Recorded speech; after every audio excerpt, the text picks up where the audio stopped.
Joining us on the line right now is Tim Pool. He is host of Timcast IRL, a CEO of Timcast.com, and host of the Culture War podcast. You can see that over at his YouTube channel. Tim, thanks for joining the show. Great to talk to you.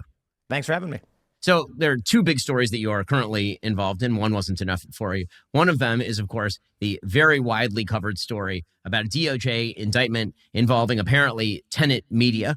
Tenet Media, according to the allegations, was being paid effectively by a Russian front. And when I say the company was, what I really mean is the founders of the company apparently were, if the allegations in the indictment are true. And all the media ran with was that because you are a host whose show is posted at Tenet Media, that this must have implicated you or Dave Rubin or Benny Johnson. Why don't you give us sort of the rundown of what's going on here? Yeah, the simple version is the Culture War podcast existed well before Tenet Media or any licensing agreement. We had the show. So I've got multiple YouTube channels. One is youtube.com/Timcast. That was my original channel where I used to host a 4 p.m., half an hour podcast. We switched formats because I have a couple channels. One was redundant. I have another one that's basically the same thing. They're kind of redundant. So we turned this one into a Friday morning live show about cultural issues. So it's a better crossover than Deadpool and Wolverine. Oh my God. Politics doesn't, come in relatively often, but we did one on dating. We did an episode on simulation theory versus Christianity and religion. So it's not an overtly political show. That show was licensed for principal broadcast, non-exclusive to Tenet Media. That's it. The show exists still to this day, and it will be at youtube.com/Timcast on Friday. I think it's fucking ridiculous that there's one of two options here. Either Tim Pool is the dumbest person on the planet, which, he kind of is, and he had no idea that, people wanted him to say anti-Ukraine, pro-Russia sentiment for $100,000 a week. Or he knew he's still the dumbest person on the planet, and he took the money knowing full well that he was getting paid by the Russian government. Doesn't really matter which is the answer. I think it's still the second one. Because that also still factors in the reality he's the dumbest person on the planet. But ain't nobody's like, oh man, I wonder who's paying me to say pro-Russian, anti-Ukrainian shit. $100,000 a week. So with this story, we're hearing that these allegations, it's kind of crazy. I mean, Lauren Chen, I guess she's been fired from the Blaze. I don't know a lot about what's going on. In fact, I think I only talked to her a couple times this year. For me, it was we had an existing. He's the real victim, by the way. He's just crying to his $400,000 a month payment that he got for being like, Ukraine is the number one enemy of America. It's like, bro, come on, man. I'm pissed, dude. I'm pissed. I would have done that. I can't believe all I've gotten for all my endless loyalty to Vladimir Putin. All I've gotten out of it is the Russian government calling me gay in a fucking military recruitment ad and $0.00. Okay? It's fucking bullshit. It's fucking bullshit. God damn it, Russia. Fuck you guys. Show that a new show we had launched had been up for a few months. We hosted people like Vivek Ramaswamy on it, and we were preparing to engage in sponsorships, and they were getting hundreds of thousands of views per episode, and we decided, for the record, and I'm being for real 100% honest with this, the American government has seized the assets of Russian oligarchs and shit. They absolutely should take every fucking dime that he's gotten from the Russian government. Every single dime, okay? They should be forcibly extracting this money from him,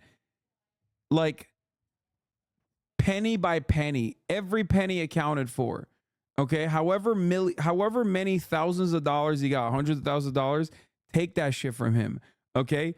Even if you're not going to throw him in jail, that's blood money, right? That would be sick. And I think that would be cool, and they should do that. Okay? They should take his fucking beanie if he can't pay for it.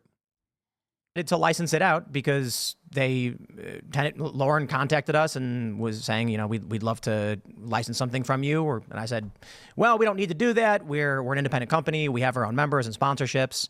And then it took quite a while, but long story short, we agreed to a non-exclusive broadcast license, which meant that we own the show.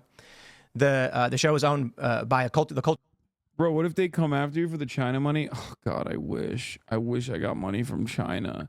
I don't even have a fucking Genshin Impact ad, dude. What the fuck are you talking about? Wukong didn't even work with me.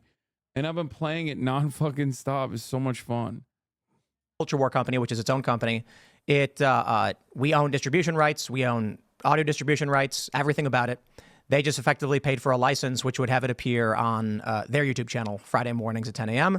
And with that, they got to use my likeness and things like that. And so now with these allegations, I don't know what's going on there, but I don't know if you want to ask any questions so we can elaborate. Yeah, I mean, I think the only questions that, given the media coverage, I think the question that people in the media are pushing, at least, is the idea that there must have been some sort of outside external Russian control of your show. Maybe you want to address how you do the editorial at your show. Was Lauren ever talking to you about the editorial content of the show or anything like that? Nope. So I barely even talked to Lauren. And it's kind of crazy. I've known her for a long time. So when she said that she was launching a company, she had investors, I'm like, okay. I mean, I hear that 50 times a year. And in the podcast space, we just heard that I think Travis Kelce is getting a $100 million contract. So these numbers that's where they're at. I think people don't realize how. Did you just compare yourself to Travis Kelce? Are you on fucking crack, dude? Like, dog, your podcast gets like 20K views an episode on YouTube, man. What the fuck are you talking about? Like, yeah, of course, there's a difference between motherfucking Travis Kelce. It's like comparing yourself to Joe Rogan. You would never do that, right? You would never do that. That is insane, right? Because, like, the audience that Joe Rogan has is unironically much, much larger than your fucking audience. Holy shit. Oh, my God. These guys are so fucking delusional, dude. Like, oh my God. Oh. Yeah, he literally was talking about how like his band would be doing Taylor Swift numbers, if it wasn't for woke. How big the podcasting space is and the revenue that you generate from sponsorships and memberships. So it seemed kind of, I don't know, mundane to a certain extent. A lot of people think, yo, get the fuck out of here. You're such a bitch. You're such a fucking lion ass bitch, bro. Okay? Absolutely not, dude. You got 10K views on that fucking bitch ass podcast. No. I have an actually successful podcast, okay? More successful than Tim Pool's podcast called Fear and. Some of you may know it. Some of you may not. We get 10 times the fucking view count that this bitch ass gets on our podcast. Okay?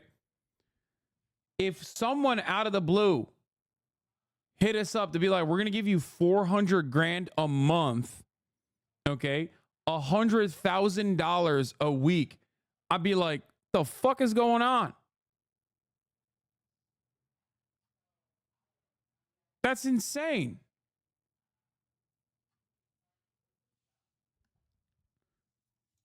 That is fucking insane, okay?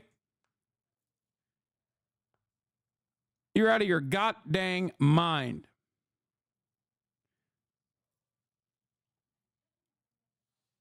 What is this? If you're serious about pushing a Russian narrative for dollar, check DMs Steve Seagal. What the fuck?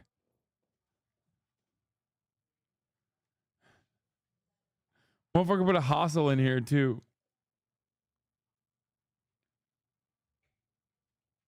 Austin would murder you in cold blood and take the deal. Yeah, I mean, we have a Democratic organization, obviously. You're all in for Kamala. I'm all in for Mamala, baby. You already know it. Woo, Brass Summer. Kaya, place. Little lady. these numbers are huge. But yeah, so I don't know. Ask me again. I'm losing my train of thought. Yeah, no. I mean, the only question was basically whether you were in control of the editorial, and it sounds like you were. So I mean, the Culture War show is a conversation show on various topics. The subject matter of the show editorially is there's no thought into it. We had been talking about hosting a show on religious debate and simulation theory and AI. So I talked to my booking agent and said, can we find a guy who talks about AI and simulation and then do a 2-hour conversation? That's the gist of it. That's how the show was produced. The first episode that actually appeared on Tenet was about skateboarding. Quite literally, we had a professional skateboard filmer, an amateur and a professional skateboarder, and we talked about skateboarding because I'm a skateboarder and that's what we do. So, I mean, it's kind of crazy to hear that they're saying. Oh, I was on the deprogram. Well, you by got the your way. jewelry. I got my tiny ones. I'm having penis envy right now. I gotta show up for the boys. You know. Neutralize it more than even countries that never even. I was on the episode of Deprogram, by the way. I can't believe the podcast would invite an Albanian guest. Truly a betrayal.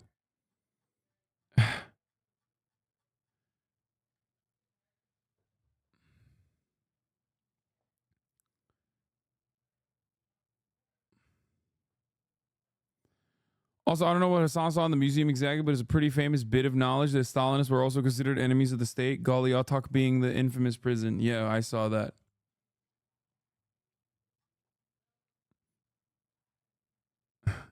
You're kind of right. Even Stalin looks sort of Turkish, and loads of Turkish dads and kids I grew up with sort of look like Stalin when they hit 60. Lol. I love when you guys do race science with Hasan.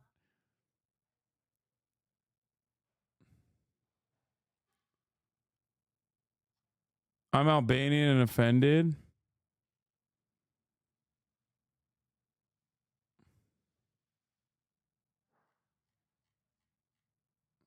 Anyway. In the preview, tankies were shitting their pants because you don't support a third party. What fucking tanky is like? What is the term tanky if they have any investment whatsoever in the American electoral process? The term is just gone. Okay, what?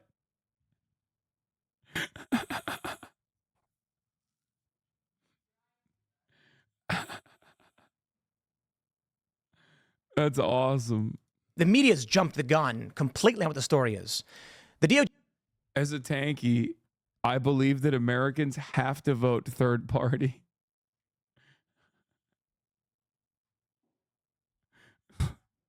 I'm a tanky and I support the Greens. What the fuck? This podcast is valued at $100 million. Alex Cooper signed a $100 million deal with SiriusXM for our Caller Daddy podcast and network of shows. Another former Spotify exclusive deal leaving their deal for a new partner. Yeah, I don't get it. I just, I think this is a bubble, man. I legit think this is a fucking bubble. Straight up. Tankies for Kamala. Tankies for Jill Stein. Tim put a gay guy on his podcast. Oh my God. He looks pretty good though, right there. I mean, his body looks pretty good. Don't know what happened to, his head remained the same, I guess. DOJ indictment literally says that commentators were deceived, that there was a rather sophisticated plan to manipulate. Caller dad walked so Talk Tuah could run. I will do something that is life-changing for all of you in broad daylight, on public, in real time, on this fucking live stream. Do you understand? If you fucking talk to me about the Hawk Tuah girl,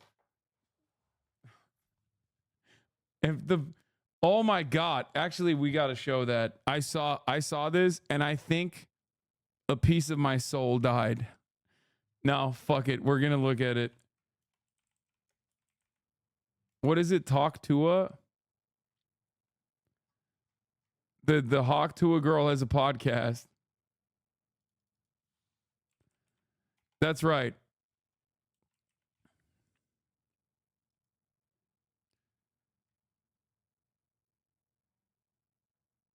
Where the fuck is it?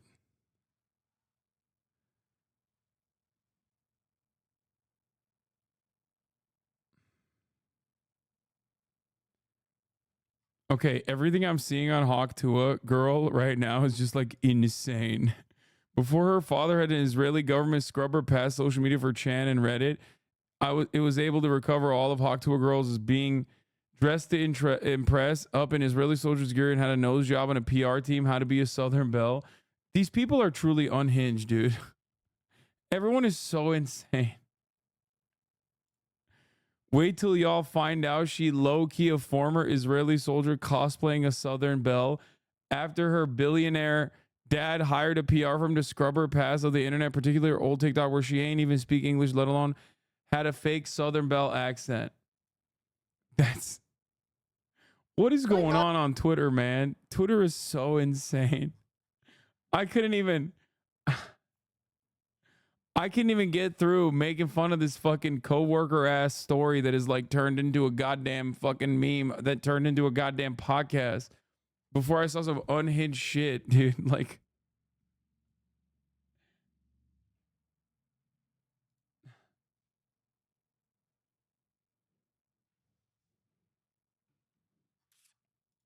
Y'all really thought I was done? I'm just getting started, baby. I'm Haley Welch. A little while ago, my life took a complete left turn and it changed forever. And along the like, what is happening?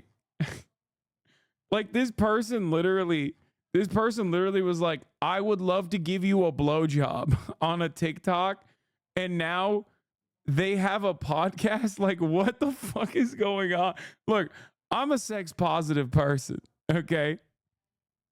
I'm a sex positive person. But what the fuck is going on, dude? Yeah, that's right. I'd like to suck your cock, please. And then all of a sudden they're like, we can't get enough of this girl. And I swear to God, I have literally not seen a single piece of original content made around this person. And I think she did like every podcast. And I think she just like appeals. It's like a dog whistle. And I don't mean that in like a, ooh, she's being racist type way. Like, I mean, literally, right? Like, it's a frequency that she's able to captivate that just does not, my brain cannot understand. Like the things she says, does, the fact that she's like a notable figure at all, and like all of the surrounding memes, it has not been able to penetrate my consciousness. And I'm pretty fucking tapped in online. Like, I am nonstop online. I'm extremely online. And honestly, I genuinely cannot understand what the appeal is. I don't get it. I don't get it at all. I really don't understand it. Like, I think this actually unironically appeals to like I hate to say this, but, and I'm not saying this with like even a shred of elitism here, but like, I think she just like appeals to a genuinely stupid person. Like, I don't know. I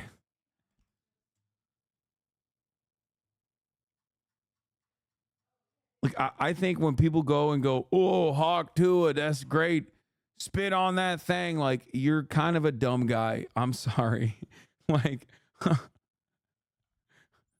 I legitimately don't like, yeah, it's coworker humor to the max. Like, I'm sorry. No disrespect to any of you guys, but like, if you're into this sort of thing, you know, I don't like yucking anybody's yum, but I will think less of you. And I can't help myself. Okay. I don't want to, but I will legitimately view you very differently. If someone in my orbit was like, man, that Hawk Tuah girl, like, oh, she's so funny, like, I love her humor, I'd be like, I have to re-examine our relationship. Okay.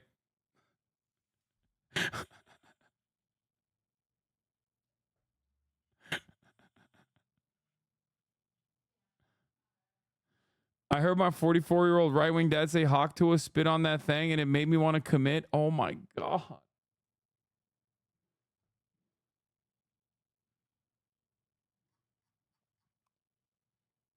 This the dick suck girl? Yes.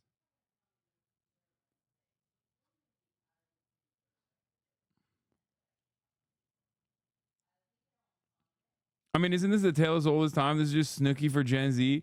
I don't even think that like there's a big Gen Z presence here. I think it's like the Barstool contingency. Like I actually think it's just like Massachusetts like divorced dads and fucking all the dildos in college. Like, yeah, Marines love this shit. That's what I'm talking. Yeah, exactly. This is not Gen Z, dude. I think this is very much just like men, older men, I think. The way I've realized that everybody's entitled to their own opinion. Well, now it's my time to talk. Check out my podcast every week, Talk to Tuah, where I'm sitting down with the coolest guests and having actual conversations with them.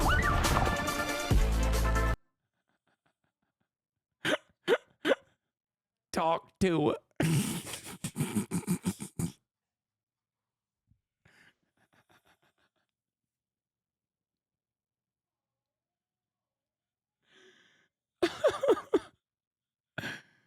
This is a fresh hell that we exist in. What are we here for? To suffer?